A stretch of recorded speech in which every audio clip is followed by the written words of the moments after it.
Maestro, a movie on the life of conductor and composer Leonard Bernstein, but it is not a biopic. We'll talk about that later in this video. So this is one of those movies in which a filmmaker practically does everything.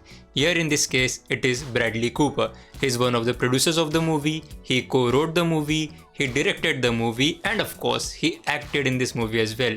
And what's more, this movie also got nominated for 4 Golden Globes: Best Director, Bradley Cooper; Best Actor, Bradley Cooper; Best Film, Maestro; and Best Actress, Carey Mulligan. Now, as I said earlier, this is not a biopic on Leonard Bernstein, but it focuses on the sort of twisted relationship with his wife, Felicia, and his rise in fame, and also about his bisexuality. I liked how differently this movie was shot. First of all, a major portion of the movie is in black and white, then the screen is also cropped in 4:3 ratio, like this you can see. Now this format was used in old television sets, so I felt this was deliberately done to give the overall tone of the movie an older look with that black and white, combining it with this 4:3 ratio. Now there was this scene very early on in the movie, and by this time we don't know anything about Leonard Bernstein's bisexuality.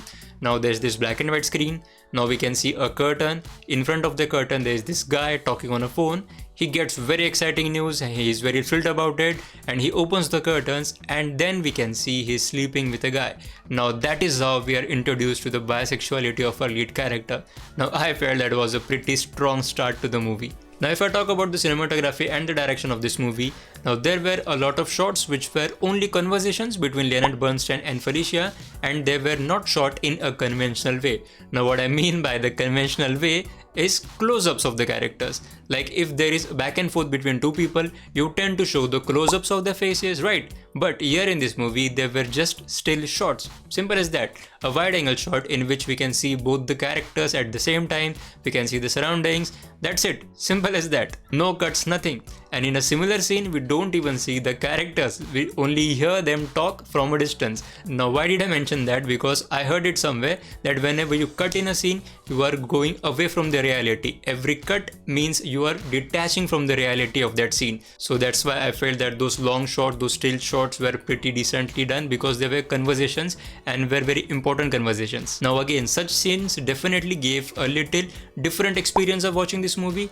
Now I found the need to appreciate this because the story itself, for me at least, was not very compelling. That was definitely the downside of the movie, but I do understand it is definitely a very difficult job to create a compelling story when you are tracking so many years of a man's life, and I know it is very difficult to do.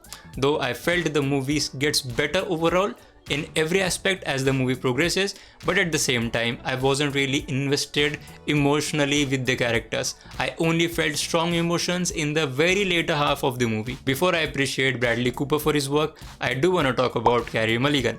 She did a decent enough job as well of playing this wife to a man whom she knew was bi and he can't fully commit to her. But to be honest, there was particularly 2 very big moments of her, and she pulled those off pretty nicely. Alright, let's talk about Bradley Cooper.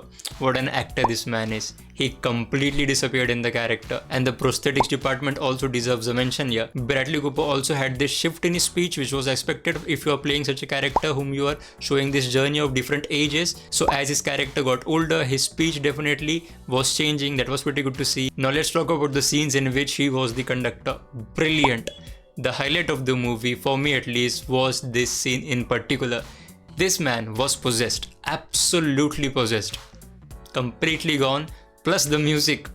Brilliant scene, I loved that scene. It was definitely the highlight for me. But to finish off, this movie is not for everyone. It is actually more of a sad movie than a happy one. Yes, that's all I want to talk about this movie. You can check out some other videos on my channel as well. Thank you so much for watching.